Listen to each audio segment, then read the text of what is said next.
Hello student, आज हम लोग पढ़ने जा रहे हैं हिंदी का चैप्टर नंबर 7 और उसमें कहानी का नाम है ओ सदा नीरा और उसके लेखक हैं जगदीश चंद्र माथुर।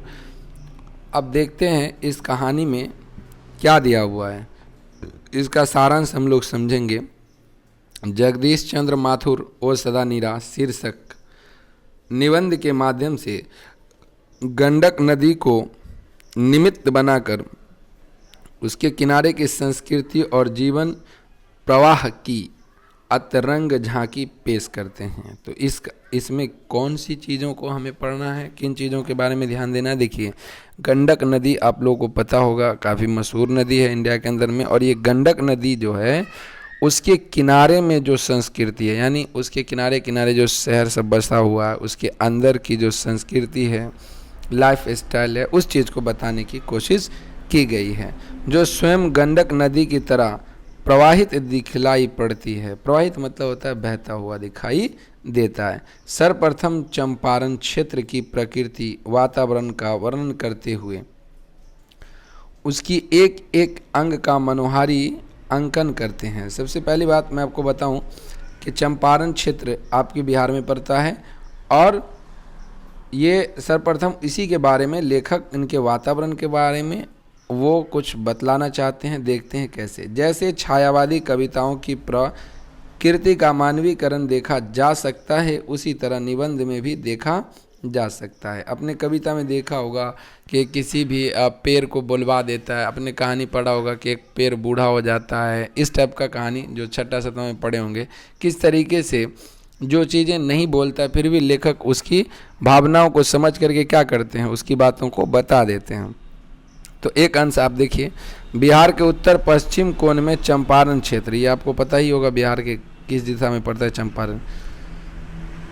भूमि पुरानी भी और नवीन भी, यानी वहाँ जो ज़मीन आप देखेंगे तो नई ज़मीन भी आपको चंपारण में मिल जाएगा और पुरानी भी। चूँकि अभी बाढ़ आया हुआ है तो बाढ़ आता है तो ज़मीन क्या होती है, अदला बदली हो जाती है।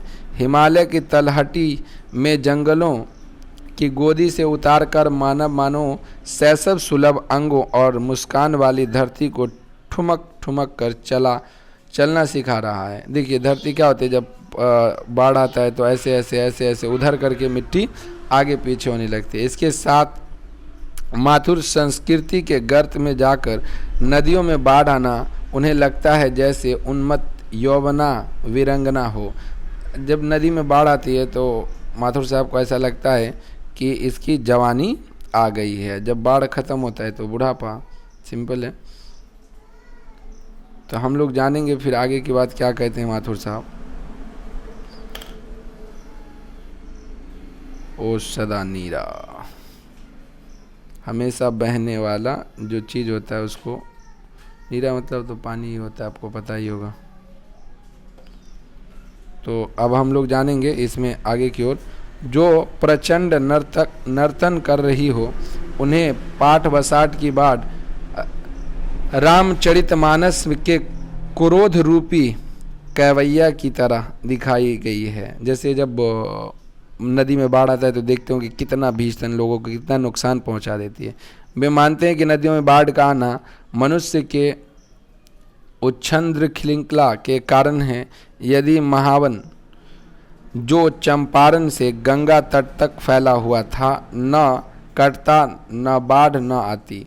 अगर बाढ़ नहीं आती तो ये क्षेत्र नहीं कटता, जैसा है वैसे ही रह जाता। क्योंकि माथुर साहब देखते हैं कि वसुंधरा भोगी मानव और धर्मा मानव एक ही सिक्के के दो पहलू हैं। क्योंकि वसुंधरा भोगी मानव अपने भोग विलास के लिए जंगलों की कटाई कर रहा है, तो धर्मांध मानव पूजा पाठ के सड़ी गली सामग्रियों को गंगा नदी में प्रवाहित कर उसे दूषित कर रहा है। तो समझ में आ गया, दो तरीके के लोगों की चर्चा की है। पहला, जो वसुंधरा भोगी लोग हैं, ये क्या करते हैं, अपने भोग विलास के लिए, खाने पीने के लिए जंगलों को काट रहे हैं, और जंगल को काट रहे हैं जिससे क्या हो रहा है, आने वाला कल तबाह हो रहा है, नुकसान में जा रहा है।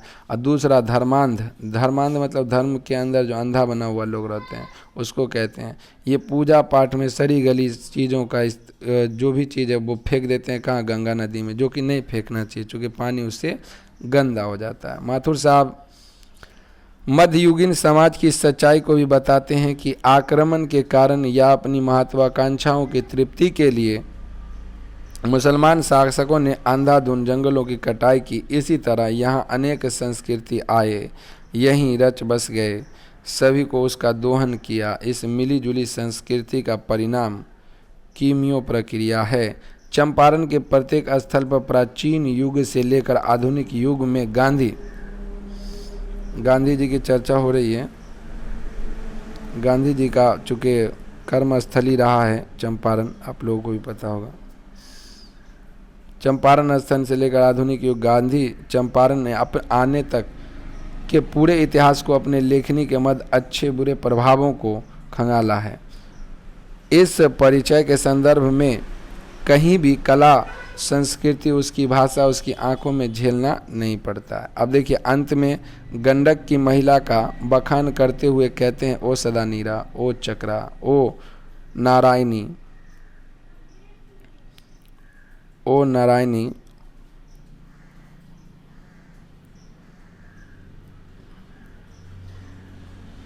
अंत में गंडक की महिमा का बखान करते हुए कहते हैं, ओ सदा नीरा, ओ चक्रा, ओ नारायणी, ओ महागंडक, युगीन से युगीन ही जनता विविध नामों से तुझे संबोधित करती है।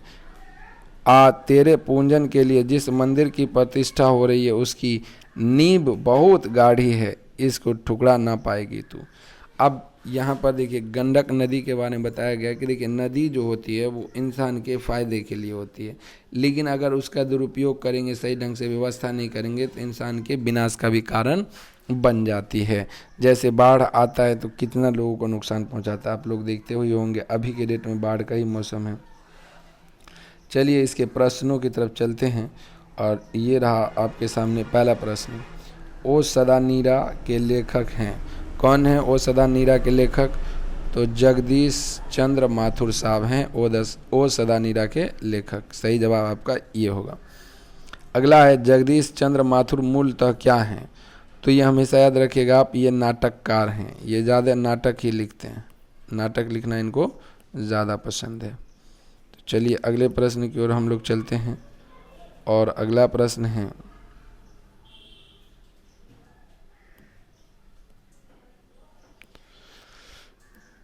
अगला प्रश्न है ओ सदा नीरा किस नदी की निमित्त बनाकर लिखा गया है? तो आपको याद रखना है गंडक नदी को निमित्त बना के रखा गया है।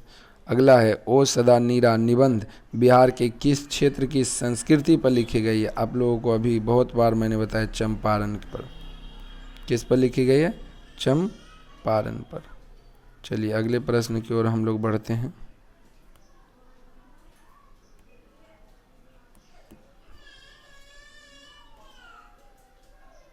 और ये रहा अगला प्रश्न आपके सामने।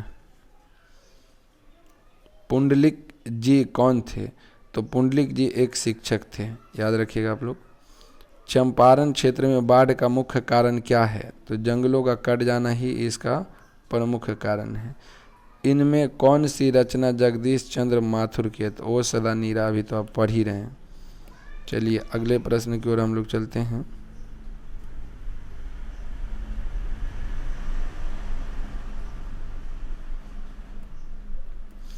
तो ये रहा आपका प्रश्न, भोर का तारा किसकी रचना है? अब किसको भी पढ़ रहे हैं, जगदीश चंद्र माथुर की। सही जवाब होगा जगदीश चंद्र माथुर का जन्म कहाँ और कब हुआ था? तो इनका जन्म जो है शाहजहांपुर उत्तर प्रदेश में 16 जुलाई 1917 को हुआ था, आपको याद रखना है। चलिए नेक्स्ट प्रश्न की ओर हम लोग बढ़ते हैं और ये रहा आपका अगला प्रश्न। ओ सदा नीरा निबंध जगदीश चंद्र माथुर की कैसी रचना से संबंधित है? तो ये बोलते क्षण के संबंधित है। अगला है जगदीश चंद्र माथुर मूलतः क्या हैं? तो वो एक नाटककार हैं, पीछे भी पढ़ चुके हैं। गांधी जी ने चंपारण में कितने आश्रम विद्यालय की स्थापना की? तो चंपारण में 3 आश्रम खोले गांधी जी। चलिए नेक्स्ट प्रश्न है आपका, नेक्स्ट क्वेश्चन है और ये लास्ट क्वेश्चन आपका होगा। गांधी जी के अनुसार शिक्षक का मतलब क्या है? तो शिक्षा का मतलब बौद्धिक एवं चारित्रिक विकास करना, इसका ये धर्म है। कीमियाई प्रक्रिया क्या है? तो पारे को सोने में बदलना ही कीमियाई प्रक्रिया कहलाती है। चलिए, तो आज का वीडियो यहीं पे समाप्त करते हैं। Okay, bye.